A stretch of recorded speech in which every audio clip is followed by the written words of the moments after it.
The views and opinions of the hosts and guests are their own and do not necessarily reflect the position of the management and staff of Guardian Network.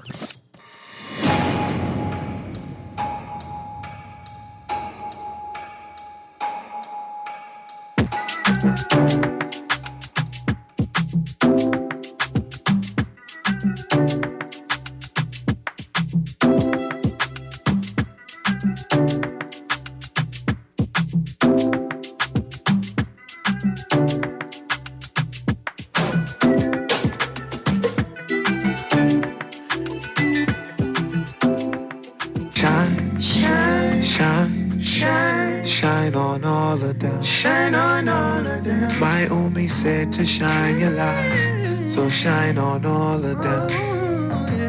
Climb, climb, climb, climb. You were born to win. You are born to win. Don't let them make you colorblind and not adore your skin. Hey, look, this little light of mine, I'm gonna let it shine.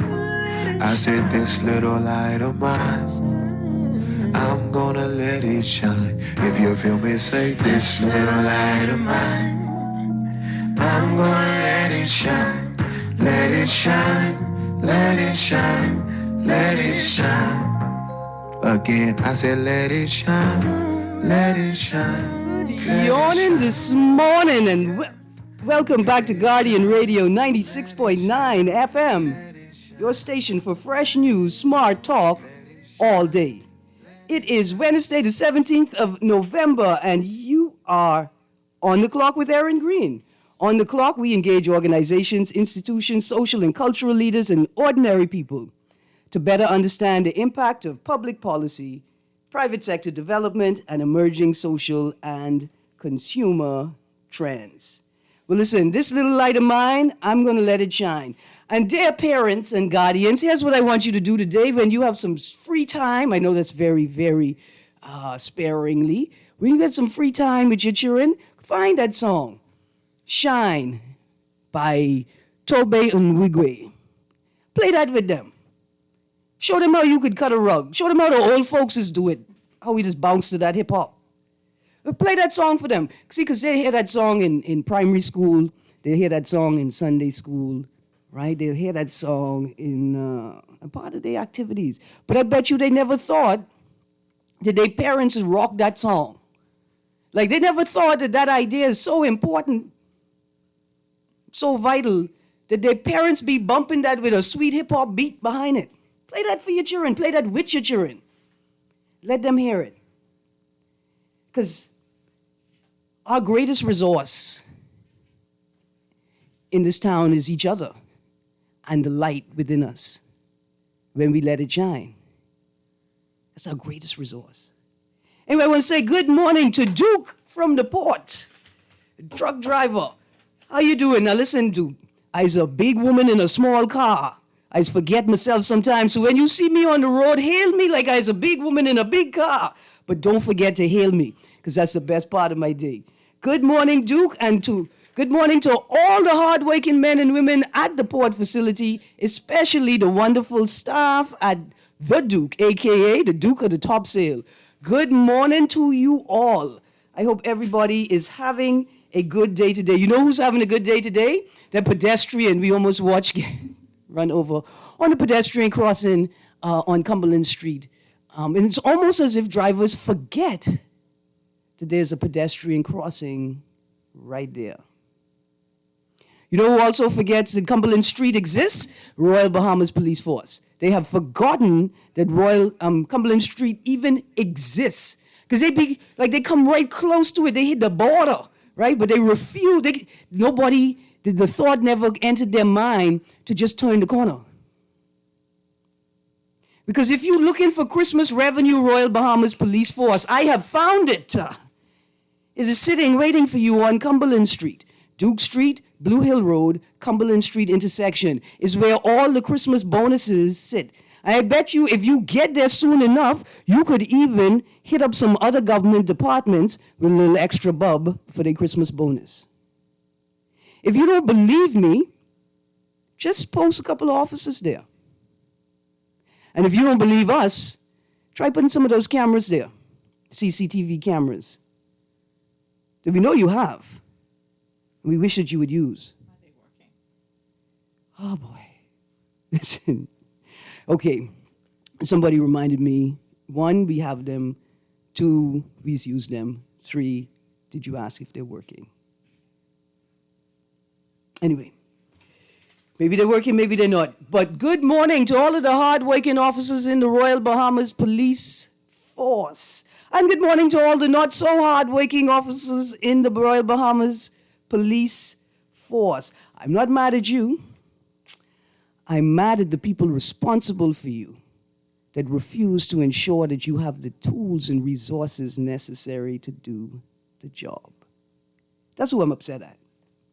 I have nothing to do with you. I got 2 quick notes before we move into the show. A friend mailed Christmas cards and 2 letters to the U.S. last year, December, from Fox Hill Post Office. And not one of the would-be receivers have received any of the letters as yet. They are not in their receipt. Almost a year later, let me make this point, which has been made by many who saw that post. A dysfunctional postal system is a clear indicator of a dysfunctional and failing government. It is a priority. But more importantly, this state of affairs is an indicator of your understanding and respect for the process of governance. Another point I want to make, another Facebook friend pointed out that swimming and all organized and formal sporting events will become elitist activities due to the fees associated with participation, unless the private and public sectors create and fund policies to ensure equal and equitable access for all. And it made me think that, guess what? Access to basic services and goods, access to a decent, not exorbitant, not luxurious, but a decent quality of life will become a luxury if we continue to allow the government to not acknowledge its duty to ensure equal and equitable access to basic needs and services. See, you can't get up in the paper.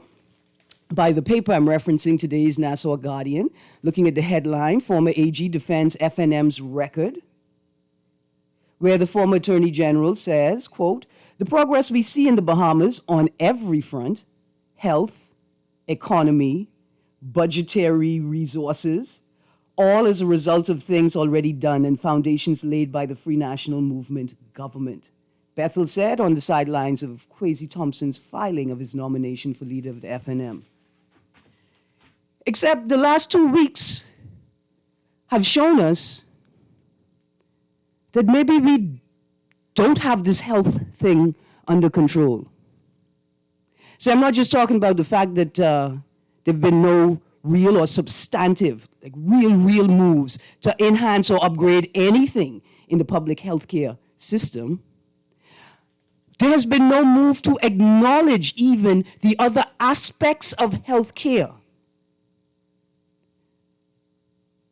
that must be acknowledged, must be included in your plan for wellness for the country. You want to talk about the pandemic in health, you just want to talk about COVID numbers, hospital beds, negative test positivity rate.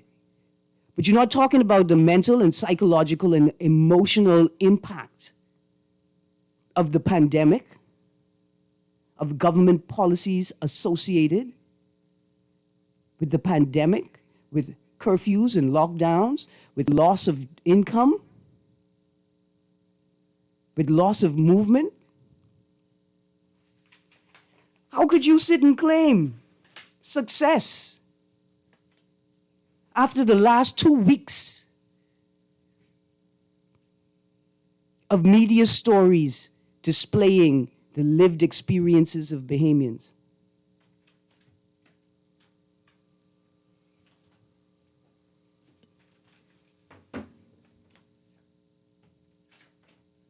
So, as we move on, I want to ask these questions. How do we exercise our authority and autonomy in spaces and among other people who are also exercising their authority and autonomy? In governance, at the community level, in schools, and in families. How do we exercise our authority and autonomy in spaces and among other people who are also exercising their authority and autonomy? How do we teach this to our children? How do we raise children into healthy adults? What have we learned from our experiences that we can and should use to understand what our children are experiencing right now and to help them navigate the path to adulthood? How do we process the experiences that we had, the good, the bad, and the ugly, to transform not just ourselves, but also our families and communities? These are questions we should have committed ourselves to before the pandemic. And now, we have no other choice. None at all. But that's okay, because this little light of mine, I'm going to let it shine. And when you're feeling powerless, when you're feeling hopeless, when you're feeling overwhelmed, as I know the vast majority of us do, multiple times a day, on a daily basis, just know that you got this little light and you could let it shine. And it's the act of letting it shine, it is the act of wanting more, of reaching for more, of shining, that begins the process of not just healing, but improvement, personal enhancement, and growth. So you got a light, you got to let it shine.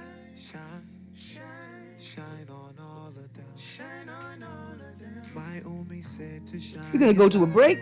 When we come back from this break, I'm going to bring in my guest for the day so we could continue a wonderful and exciting conversation we started last week.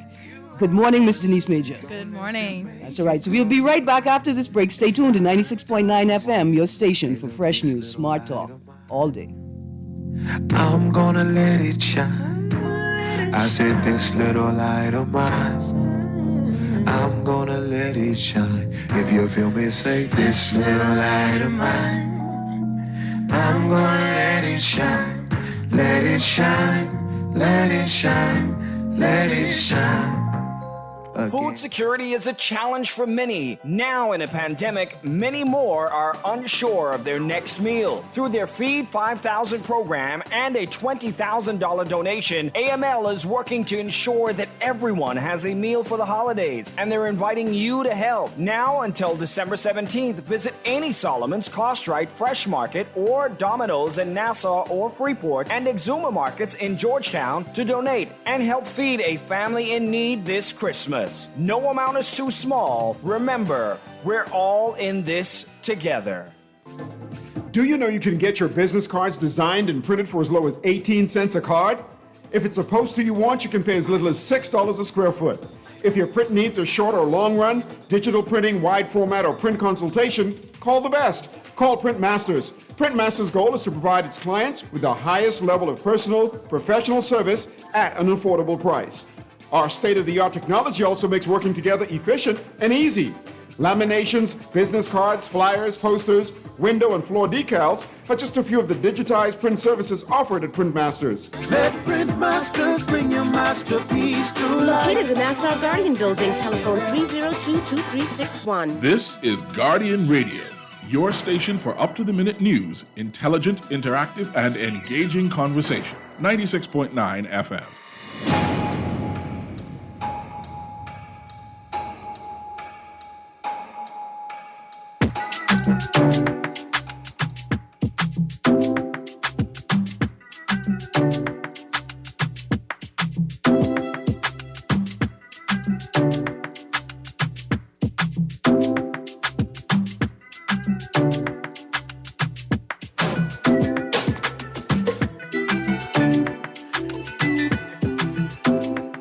Good morning and welcome back to Guardian Radio 96.9 FM. You are on the clock with Erin Greene. It is Wednesday, November 17th. I just want to share the good word. There are still avocados on the trees. Have no fear, pear is still here. We shall survive. I want to say good morning again to my guest, Denise Major. Good morning, good morning. Denise, let me read through a couple of these texts. No problem. As we get in. The first text says, great show as usual, Miss Greene. Woman was doing something for over 100,000 years. What need to stop? What they was doing was telling man that the baby is his and knowing the child ain't. A lot of people in Nassau, the daddy ain't the daddy, but the daddy don't know. And then when the daddy find out, domestic violence breaks loose. Well, I'm going to say, you're talking about trust. You're talking about sort of the presumption of trust between two people who have been involved in what is perhaps the most intimate act that we'll ever experience, the act not just of sexual intercourse, but the perceived act of creating a child, right? Because this boy thinks that he's created a child with you. And then to discover, not through your honesty or disclosure, but to discover that the child is not his, could be devastating. I mean, absolutely devastating. To a human, to a father, to a mother, To the child. to the child. We don't even consider that, like how siblings respond when they find out that you're not really, or you only half, or you were adopted. These things matter to people. You know, when I get into that, that's a fascinating text, right? Because my rule is always this, is I tell men, you have the right to take every step to protect yourself from situations like these. You have every, you know what I'm saying? You can sit down and talk to your partner before you all get married, before you become intimate, before you start dating. You can sit down and have all of these conversations about what is important to you, what's not important to you, about fidelity, all of these things. Protect yourself. Protect your things. But you also have the right to get angry, but it's what you do in that anger. Yes. That's the thing. No one's saying you can't be upset or you can't be angry or hurt about a situation. It's what you do. Yeah, and how you respond and how you to respond to it. Right. And I can show you a vibe. These are sorts of conversations you should have with your partner before you become intimate. Because if it arises, you're going to respond to it differently, right? First of all, you may be better prepared for the conversation because you've talked it out with yourself and another person. You've identified clearly your boundaries to yourself and to your potential partner. And so you know where your line is. And then you begin to become more aware of behavior and speech that approaches that line. And then you, because you're aware of it, you say, hold on, wait. I don't tell this woman. Honesty, I value that over everything. And I feel like she ain't being honest. And you know what? If I hadn't had that conversation with her before, I may not have thought about it in this way. Anyway, that was an interesting text. There's so much more to talk about in it, though, but I'm going to...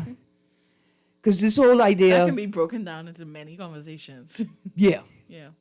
Absolutely. Because even in dating, listening to what people say or how they respond to other situations, you don't have to bring it up. Like if something happens, how did they respond to that? Was that the sign that you expected? Is that how you expected them to react? Mm-hmm. Are you capable to receive that from them if the shoe is on the other foot? Absolutely. So that might be a sign, hey, maybe this relationship ain't for me. Yeah, absolutely. That's why the dating world here confuses me because first of all, it's like date. It's like espionage.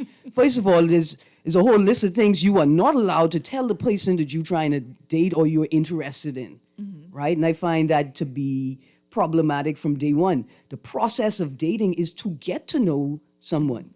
So why is there a list of things that you wouldn't talk about? Anyway, God bless y'all young people and old people who dating. And to the all old people who dating, I would recommend a chaperone. You'd imagine that? You 45, you 65, and you have a chaperone on your date, but I think that could work. No, it can't. No, it can't. Why not? Let them people be grown. No, it can't. No, man, because having okay, here's what having a What's the chaperone. purpose of the chaperone? What a chaperone does is it forces the conversation to remain outside of the sexual realm because you got this third party there. It sort of forces you to engage on other levels. Because the presumption is that we're trying to build a relationship with sex and physical and sexual intimacy would be a part of it, right? That's the presumption. But with a chaperone present, we're forced to talk about things like the weather and literature and politics. And actually getting to know each other. And relatives and family culture, Yeah. right? And personal history. And then you may even talk about financial history. As opposed to cutting your eye at me when I asked the waiter if he could bring a separate plate. All right, I got another text here.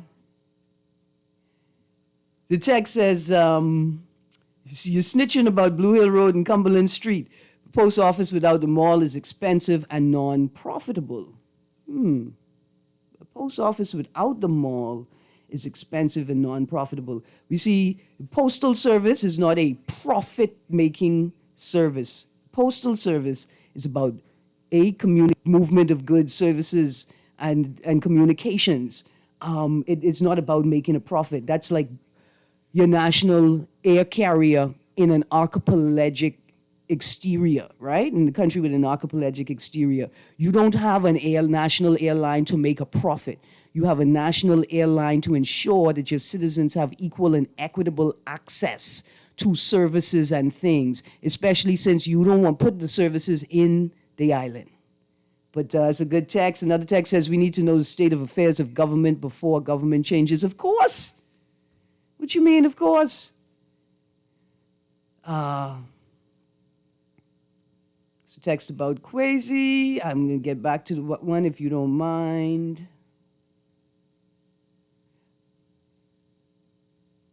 Got another text here. It says, it costs $1.25 and the clinic have them for free. Condoms? Are you talking about protection, sir? In which case, thank you for that PSA. Did you know that condoms are available for free at clinics and other family planning service providers? Did y'all know that? I just want to put that message out there. Because I care. Got another text here. I saw the video about Rodney Munker. We may talk about that later. Miss Major. Now, I have a list of things here that I want to talk about. I want to talk about consent, a bit about the Sex Offenders Act, the Child Protection Act, but that's not what I brought you here for. I brought you here to hear what you think are the issues that we should be prioritizing at the state level, at the community, and in our sort of social spaces and in our family and community levels. Okay. Yeah. So the funny thing about it is, since I was here last, so much has changed. And it's only been 7 days. Yeah. Last week we ended the conversation and say, hey, next week we're going to talk about consent and the Child Protection Act. But again, so much has changed. We have to cover as best as possible everything. Yeah. So first off, communication, education, and what's next? Finding solutions and not operating out of anger or fear. Right. Absolutely.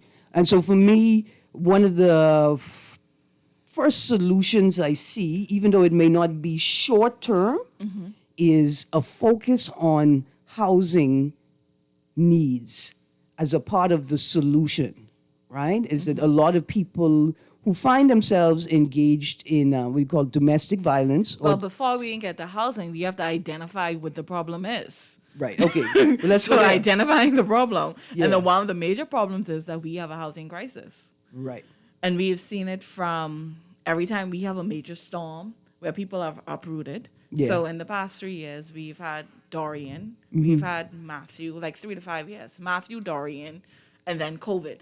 Right. And really... So blow after blow after blow. And that's really sort of a Nassau-centric perspective because you you're not really encompassing the experiences of people in Grand Bahama.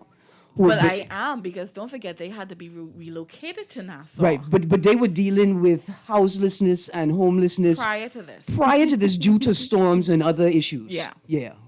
Right. So that's the problem there. And then on top of that, so now houselessness due to storms. Right. Then we have homelessness due to COVID, Right. loss of jobs, Yeah. a hit to the economy. Mm-hmm. So all of these on top of being stuck Yeah.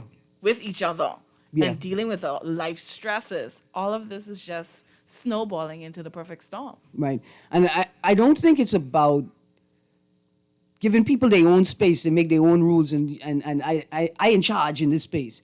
Because a lot of people, that's not what they need. Mm-hmm. What people need is sort of a semi-communal space where they have a great degree of autonomy about their decisions, their day-to-day decisions. But a lot of people... Where they're safe. Right. And most importantly, they need to be safe. So you're not necessarily in charge of your living space, the wider living space. Somebody makes a determination of who can enter this space and who can't. Yeah. And what type of activities are safe in this space, right?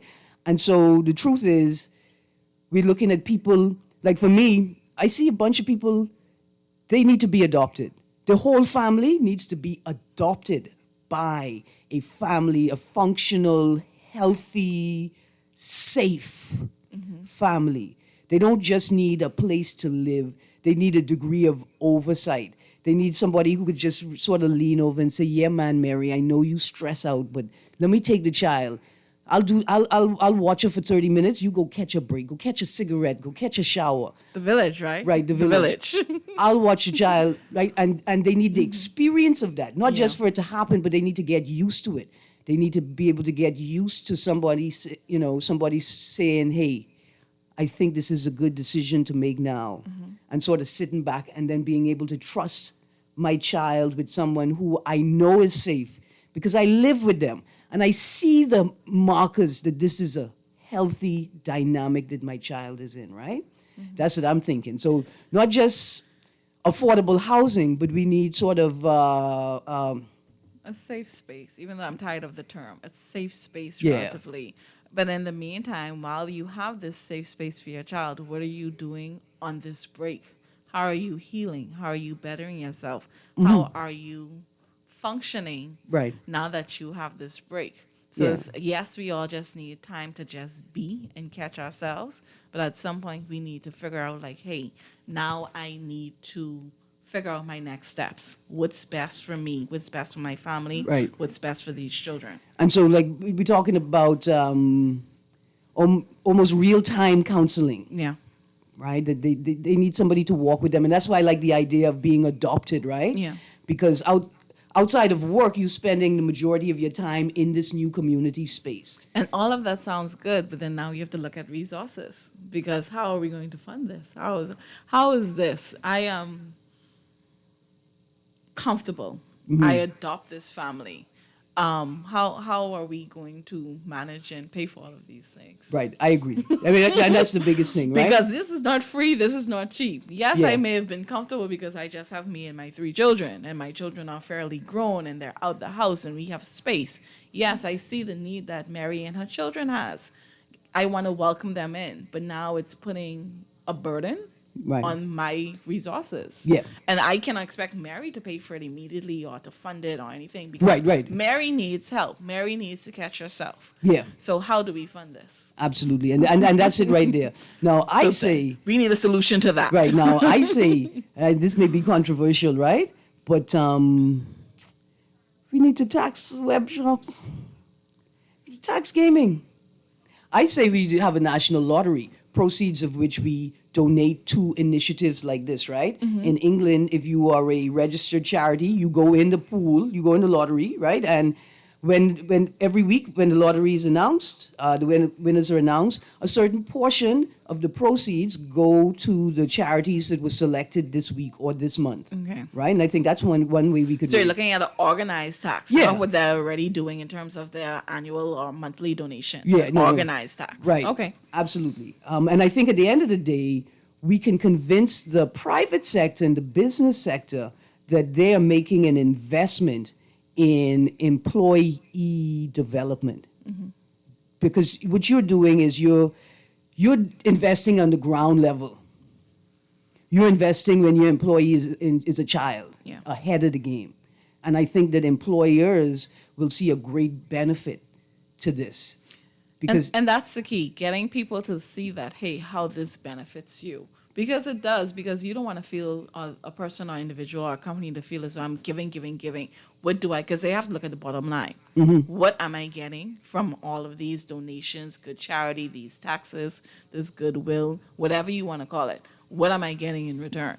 Absolutely. And that's a way to look at it. You're investing in your future employees. Absolutely. We got a couple of minutes before we go to the break. You ready to go to the break now, Wally? No? Okay, I'm just going to read a couple of texts. Okay. And then we're going to go into the break. And then I do want to talk about consent for a minute when we come back on the other side of the break. So first text says, firstly, Erin, honesty is expected in relationships. I should not have to tell a female not to lie on whom she big up for. I will be more angry if we talked about it and you still do the wrong. So it's not a matter of trust, Erin, but a matter of lying. Women needs to be criminally punished for such things. Okay, I did run hot just now. I did run very hot, and I want you to know that text. But I pulled it back because this is what I want to say to you. Listen, if you're a young, black, slightly ugly gal, because that's what we like to tell young women when we about to molest them and take advantage of them, you know you ain't the most attractive, so you should just let We this break thing... them down. Right, just let this thing happen, right?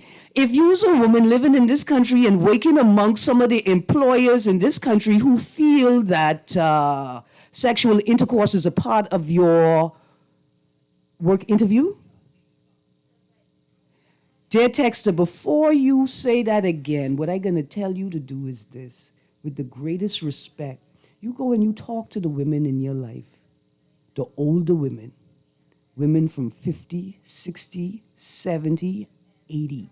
Ask them about the experiences that they had growing up and the experiences of their peers and what it's like to be a woman whose living ancestors were enslaved people. Finally waking, you educate yourself a little bit, and you got things moving, and you get on this job, and some idiot boy who think because he have a suit, a degree, and some lotion could look at you and tell you it's time to bend over if you want to keep this job.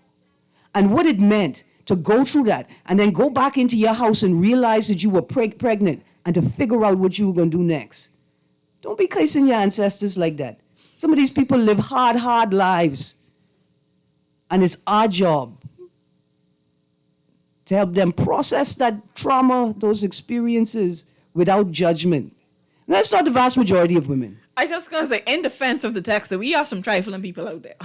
Yeah. We're not talking about the trifling ones who out there who knowingly have multiple partners and oops, I got pregnant and okay, I married, so that's my husband or this is my partner or whatever. But also we're not meaning them. But also don't just go. We're not meaning them. In defense, in his defense. Yeah. Because then I know it's a man. In his defense. But listen, here's what I'm saying. Like, I ain't never born no children, right? But if I was in love, say I was in love with two men, and one is the husband, one is the sweetheart. Oh no, they're both nice guys, you know. Okay. But one is very, very well off, and one is not well off at all.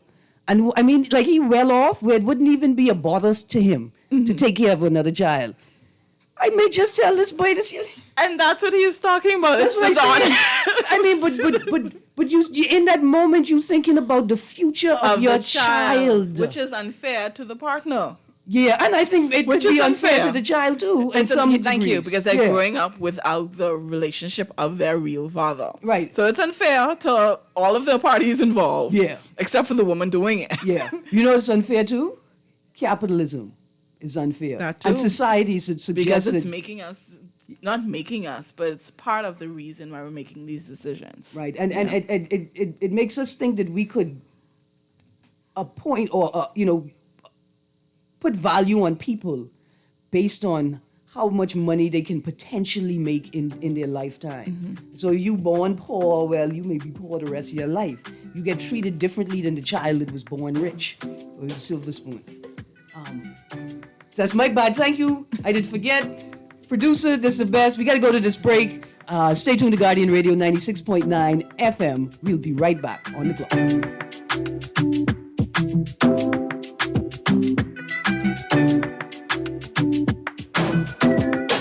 At a time when jobs are hard to find, crime is a concern, and Bahamians are uncertain about the future of the country, there is one paper you can rely on as your source of news and commentary. The Nassau Guardian delves deeper into the issues. We ask the tough questions. We tell your stories.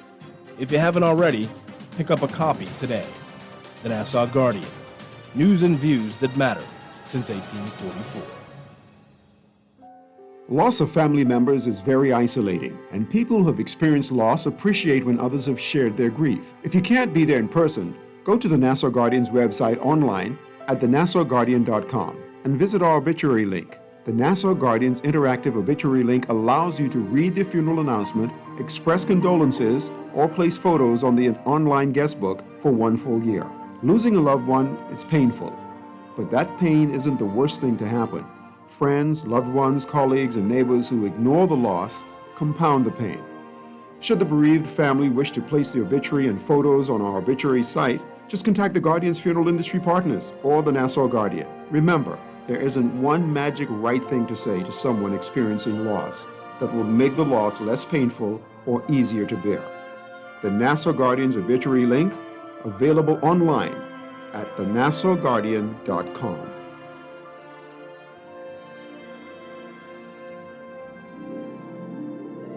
This is Guardian Radio 96.9 FM, Nassau, Bahamas.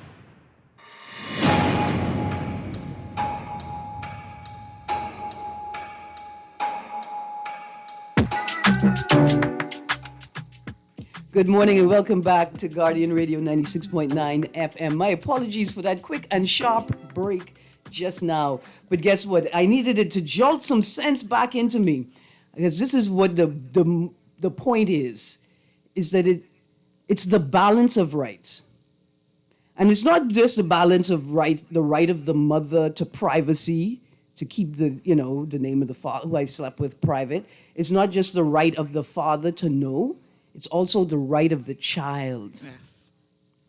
And so while we could say, oh, women behaving like this and man behaving like this, it's also important to say that women and men are behaving badly. Yeah. And not prioritizing the needs of the child. Exactly. In this situation.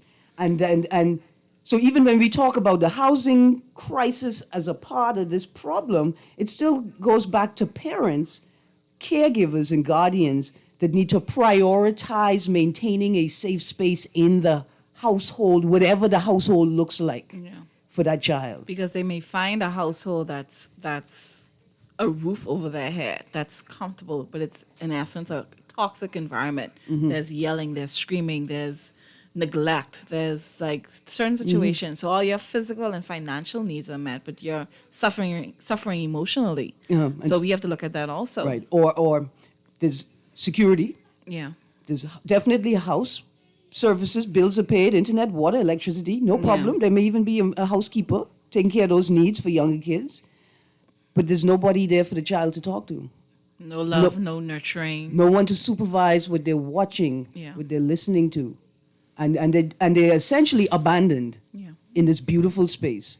And other people look at them and say, well, like, you at least you have a roof over your head. You have it fine. You weren't molested, but that estrangement from others could be as devastating, right, as abuse. Yeah. It's a different form of abuse. Yeah. So before I jump into consent, what do you think the other issues we need to prioritize in this discussion? Hey, let's deal with consent and let it move. All right. Because it's gonna move. All right. So what is consent? Okay. In its simplest terms, I can go pull up Google and get it. In its simplest terms, it's when participating individuals are of the legal age, first and foremost, to say, yes, I want to participate in the activity. And let's use sex as an example. And I want to engage in sexual activity. At first, I must be of the legal age, and I must be a willing participant. Right. So in its simplest form, that's what consent is. Absolutely. So I could tell people live, don't buy me a beer. I can't consent to drinking. I'm a hasty. I'm not allowed to drink. I'm big in 45, and I could say buy me a beer, but I'm not allowed to drink. Yeah. And that's just my rule. Yeah. Right. And so there's some things, right, where you can't consent to that. And I could be of legal age and I just don't want to. Right. So no, don't buy me a beer because I don't want it. Right. So I do not consent to you purchasing this thing for me because I don't want it. Right. And I let you know right from the break. I don't want it. I'm not into that. No. Right. And I've experienced that. Yeah. I've experienced that where I made it clear that I'm not drinking tonight. I'm not drinking. And then somebody comes back and says, oh, it's just very light, you know. Yeah. It's not much. It's It's a just radler. one wine. It's just a radler. It's just, yeah. Right. And I have to say to them, you missing the point, boss. I don't want to drink. I'm not drinking, and I've told you that. And there's nothing that you could do to convince me otherwise. Yeah. It's that simple. Now, how do we teach consent? I mean, that we just gave the perfect example. Right. We just gave the perfect example. Like, again, let's stick to sex. We're talking about sex here. Yeah. So the legal age of consent in the Bahamas is 16. Right. So we're For heterosexual heterosexual relationships, intimacy, yeah. it's 16. For same sex, it's 18. So boy, girl, girl, boy, legal age of consent is 16. Mm-hmm. Girl, girl, boy, boy. And this is how I talk to my students. I break it down just like this. Yeah. The legal age of consent is 18. Yeah. Of course, many conversations come up about it, but hey, this is what it is. This is the legal age of consent in this country. Mm-hmm. So, again, we break down what it is. We give them different examples. And we gave this perfect scenario just now. And we use drinking as, like, I may want to do this thing, but legally I'm not allowed to do it. Right. I'm not allowed to do it. As much as I want to do it and I'm a willing participant, legally I cannot or I should not be doing this thing. Absolutely. You know, that happened to me in when I went to boarding school. I was 20 and we went on this ski trip. And the administration from the school was like, listen, we know that you are 20 and you're legal age to drink. And the number of you in this upper grade is you're legal to drink in Europe. But we're asking you not to drink. And then they came to me because I was the head acolyte. Imagine that, I was the head chaplain, like the head prefect for the chaplain. Okay. And so I looked at them and I said, look here, if you tell me don't drink, I wasn't drinking no how, so it's not a problem. Yeah. You know, I won't drink.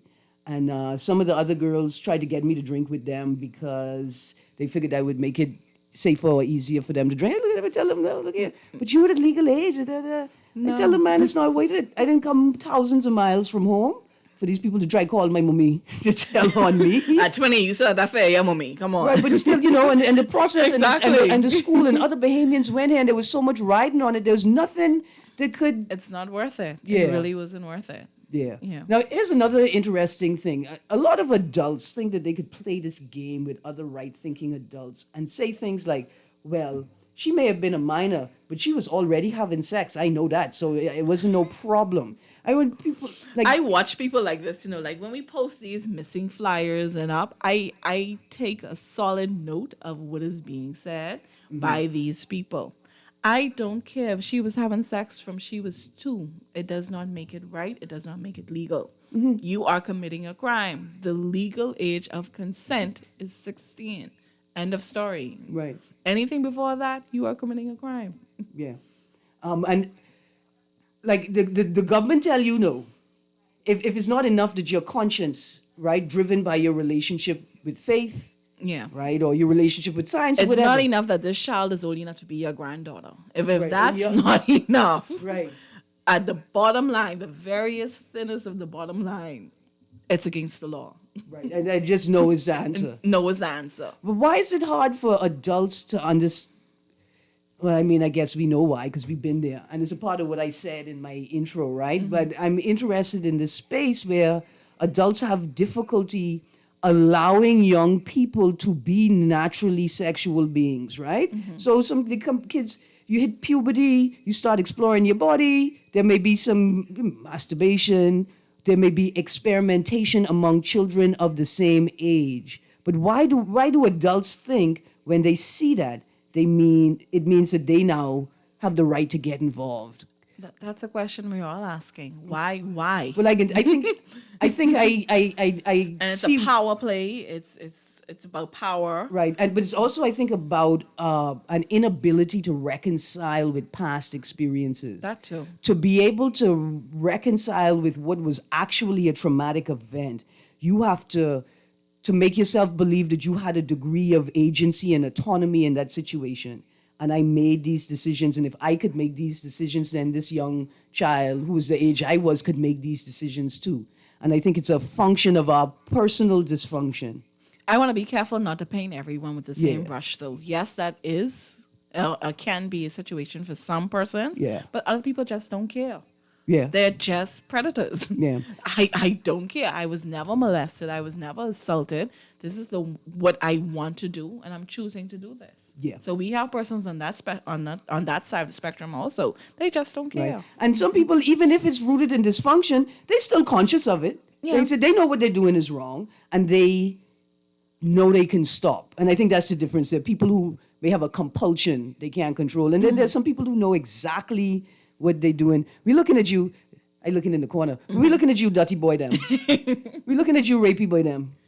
You know. Rapey gal them too. And rapey gal them too. We. And I don't know why I'm defending our men as much, because I have to recognize and we need to understand that predators are male and female. We have men and women preying on our children, preying on each other. Yeah. Women rape also. Yes. So it does exist. Yes, a lot of it is men abusing and raping her, but we have women predators also. Right. And we think, okay, well, she can't beat up no man. She can't beat me up, which means she's a predator. The violence is played out in many, many ways. Or they were stimulated, so they want it. Yeah. Not understanding that men can have a physiological response. And that's normal. Right? But that doesn't mean I wanted it. Right. Females have the same response. That doesn't mean that they wanted to, especially when no was clearly said, or if they are not of the legal age. Yeah.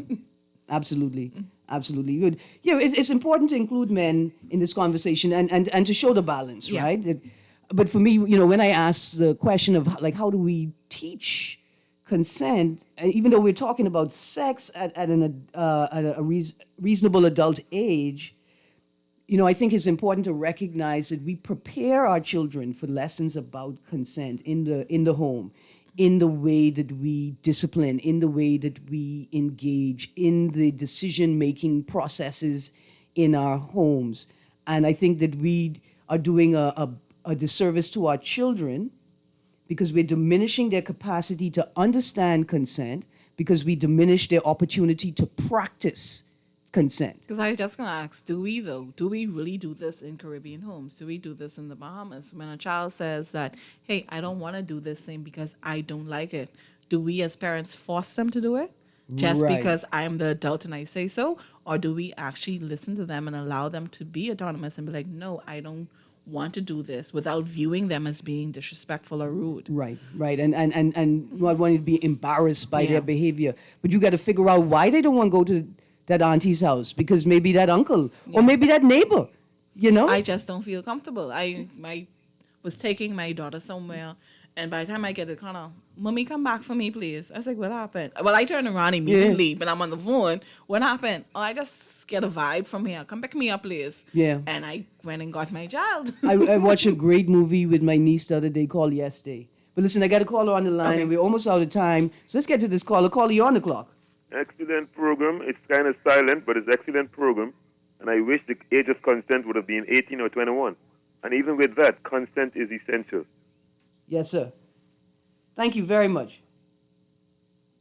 Thank you. We have a lot of people advocating for the raise of the age of consent. I want us to really think about what that would mean.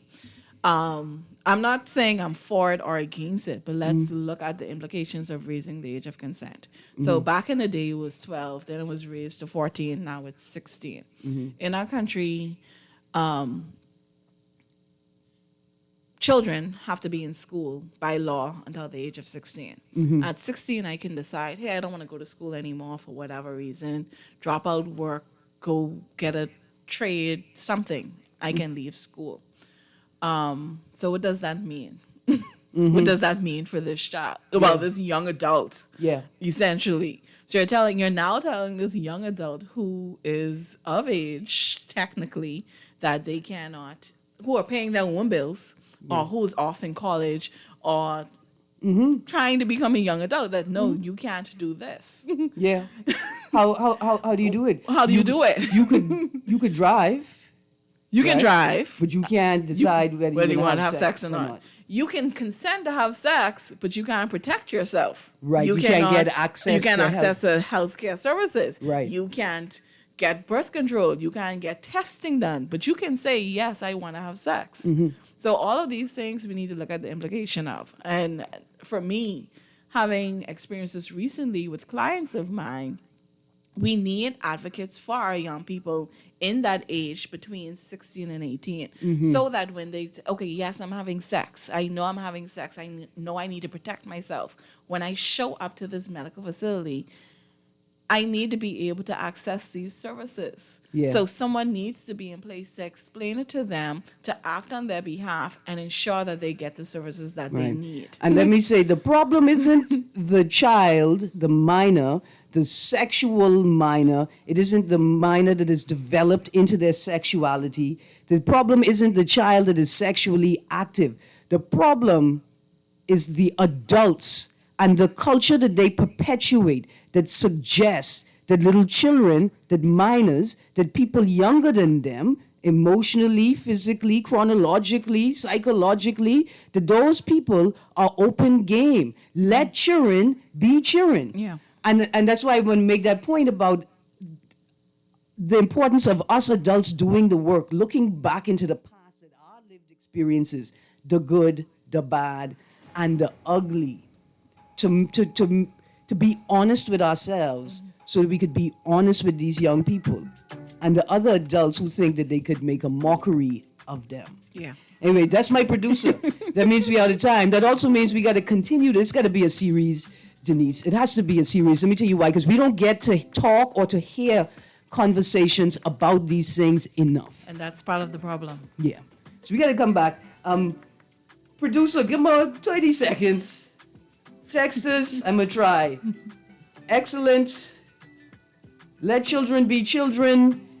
In or out of school. Absolutely. Great show as usual. If I have a daughter, I would tell her the legal age of consent for sex is 49. My Grammy told me I couldn't drink till I was 35, and I believe her up until 19. Man, this ain't about no right of woman, man, or child. It's about the right period. Tired of women doing things that provoke men to sleep in police hands. Harlots, dear sir, you could protect yourself by a thorough examination, investigation, and interrogation of the woman that you are interested in before you engage in an intimate relationship of any kind. Protect your things. Anyway, I gotta go. Texas, I'm sorry I didn't get all of you. Join us tomorrow. It's Men's International Forum discussion. Thanks to my producer. Stay tuned to 96.9 FM. Thanks to Denise Major. We're gonna have you back soon. You are on the clock. Gotta go. Have a great day, Bahamas.